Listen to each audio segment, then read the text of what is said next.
Nah, buat kalian yang masih pemula ya, ketika kita akan berhenti nih dari kecepatan tinggi, sebaiknya injak pedal rem dulu. Seperti ini, tunggu sampai kecepatan berkurang ya. Jangan langsung injak pedal kopling. Kita tunggu dulu nih, injak rem halus dulu, set. Nah, ketika kecepatan berkurang, baru kita injak kopling. Koplingnya kita injak, gigi kita turunkan ke gigi lebih rendah. Seperti itu ya, ketika kita berhenti di belakang mobil dalam kecepatan tinggi. Tapi kalau kita kecepatan rendah tidak masalah, kita injak kopling dulu juga tidak masalah kalau kita lagi merayap. Oke, kita langsung saja ke tutorialnya. Oke teman-teman, ini saya lagi di jalan tol ya. Perhatikan, ini saya masih di gigi 4, kopling lepas seperti ini. Perhatikan nih buat kalian yang pemula ya teman-teman ya. Jadi ketika di tol itu kalau berhenti kita injak rem dulu, rem halus dulu ya, jangan langsung dalam biar berhentinya halus.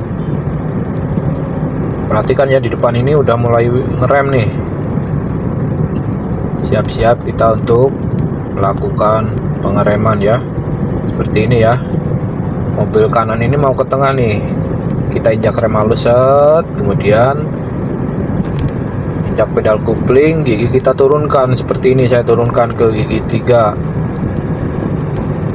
Kemudian kopling lepas kembali ya teman-teman ya.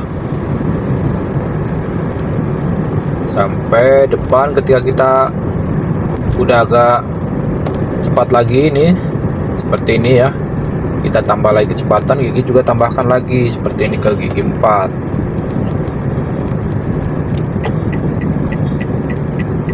Nah seperti ini ya, masih gigi 4, kopling lepas seperti ini.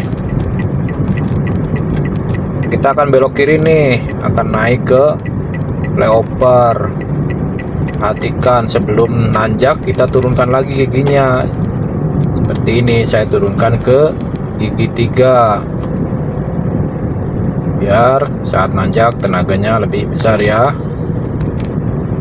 Nah seperti itu teman-teman, ketika kita mengemudikan di jalan tol terutama ya, kita atur giginya ya. Ketika melakukan pengereman tinggal kurangi giginya, ketika kita nambah kecepatan tinggal tambah lagi giginya.